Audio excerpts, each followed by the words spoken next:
Hey there, all you volleyball fans. It is Saturday, November 5th, 2011. You're watching Volleyball News on the KSMAC video channel, recorded in the city of Mississauga, which is in Ontario, Canada. And if you look at that screen, it says FIVB World Cup 2011 from Japan. That's what I'm here to talk about. The World Cup. Day 2 is now complete. That means, well, Japan are 13 hours ahead of my time zone here in Ontario. It's early in the morning here. In Japan, it's night and everything's done. But I got 6 matches to talk about because every day 12 teams in the tournament play 6 matches. Everyone's always playing, which is great. Now, I was asleep, I have to admit, for the first 2 matches. I have to sleep sometime.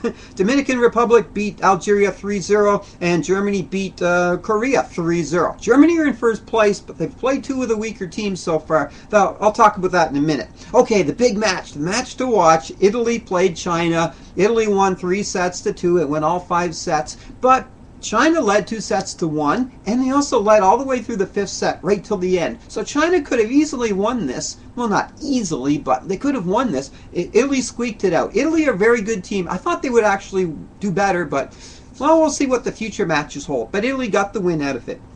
Now, this brings up a good point. And it's called the point system. The FIVB have a point system for all these matches. It's just not wins and losses, sets won and lost, points for and against. They also have a point system. Here's how it works. If you win your match 3-0, 3-1, you get 3 points. If you win in 5 sets like Italy did, you only get 2 points. But China, because they got the 2 sets, they get 1 point. Of course, if you lose, you get 0 points. So the point system will come into effect in this tournament as it progresses, because you still want to win as many sets as you can without losing them. Yeah, you don't want to get to a 5-setter. So keep that in mind. It is important. Okay, the next match I watched, USA beat Serbia 3-0. I was disappointed with Serbia. You know, Serbia could have won. They were that close to the USA. I thought they could have won. But every time it came down to a match point and big serve, they missed it. And that's the difference. The USA could get the big points, Serbia couldn't. So USA won, and it was close, but USA got the 3-0 win. The next match I watched, Brazil and Kenya. Well, I was really surprised. I mean, Kenya are not one of the stronger teams in the tournament. So I thought, is Brazil going to play their bench players? And they did.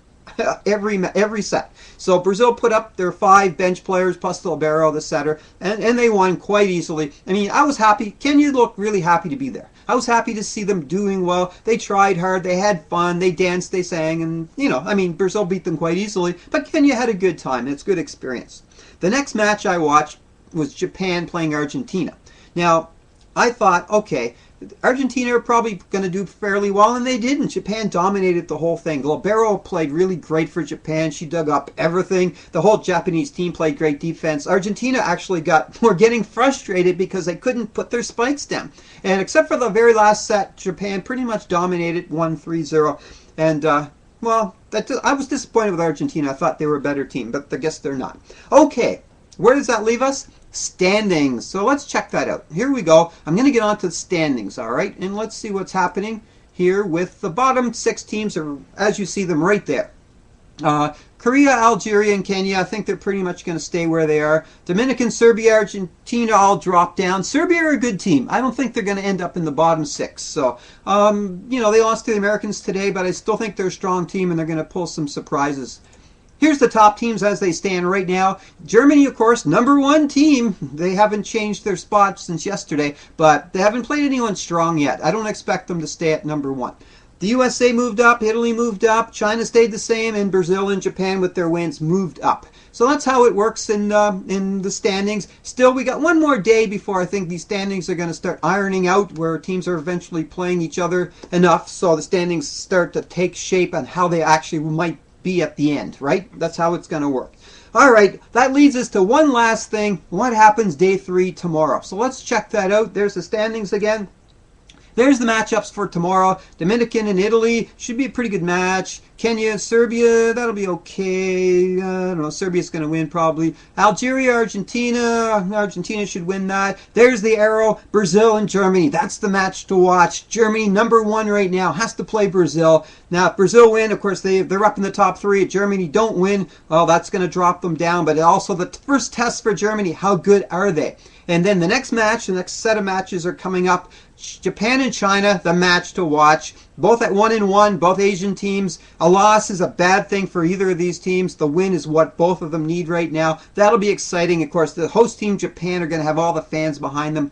The USA and Korea should be a win for the USA.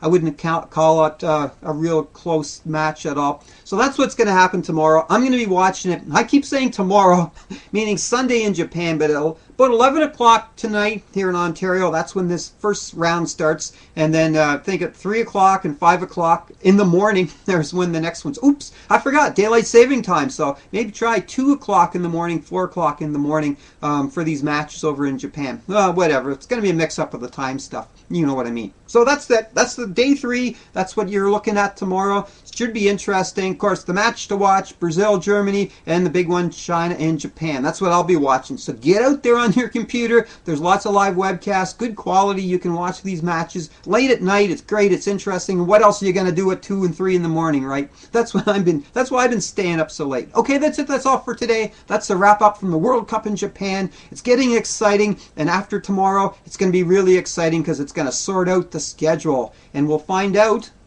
if these teams change order. Bye for now. I'll talk to you soon.